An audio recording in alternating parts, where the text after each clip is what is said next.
উদ্দীপনা, আজকে পথ চলতি সাধারণ মায়েরা, বোনেরা, দিদিরা, সহকর্মী, প্রবীণ নবীন, বিশেষ করে বাড়ি থেকে বারান্দায় বেরিয়ে রাস্তার দুধারে কাতারে কাতারে সাধারণ মানুষ, কেউ ছাদে থেকে গোলাপ ফুল ছুঁড়ে পুষ্পবৃষ্টি করে তাদের ভালোবাসার, কৃতজ্ঞতার, সমর্থনের ঋণে আমাদের আবদ্ধ করেছে।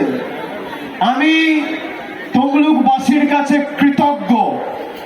এখানে আমাদের প্রার্থী জোড়া ফুল চিহ্ন নিয়ে লড়াই করছেন ভাই দেবাংশু। আপনাদের সকলের কাছেও আশীর্বাদ চেয়েছে এবং সাধারণ মানুষের কাছে, সাধারণ মানুষের প্রতিনিধি হিসেবে দেবাংশু পৌঁছে যাচ্ছে।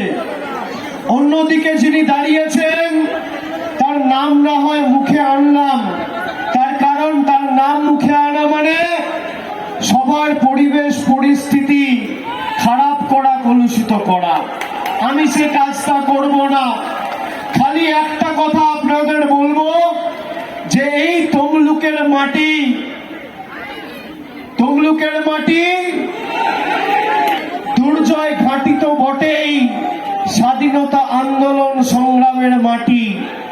আমার ভাবতে লজ্জা হয় যে এই তমলুকের মাটিতে বিজেপি এমন একজন প্রার্থীকে দাঁড় করিয়েছে যে শুধু বাংলা বিরোধী নয়, যে দেশ বিরোধী, দেশদ্রোহী।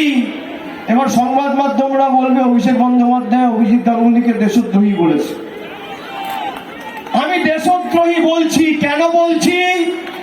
যে ভদ্রলোক নাথুরাম গডসে আর গান্ধীর মধ্যে বেছে নিতে ইতস্তত বোধ করে, তার থেকে বড় দেশদ্রোহী কেউ হতে পারে না। আমার ভাবতে লজ্জা লাগছে যে তমলুকের মাটিতে 5 বারের সাংসদ হয়েছিলেন সর্বাধিনায়ক সতীশ সামন্ত, সেই তমলুকের মাটি থেকে বিজেপি একজন দেশদ্রোহীকে দাঁড় করিয়েছে।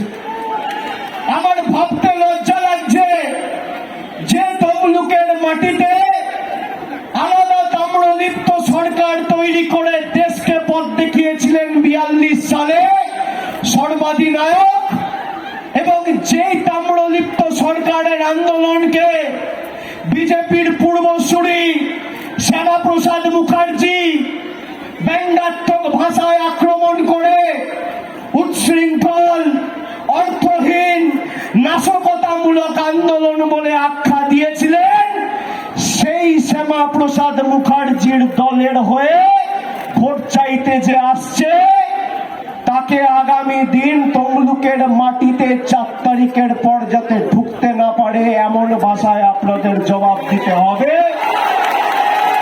শুনুন।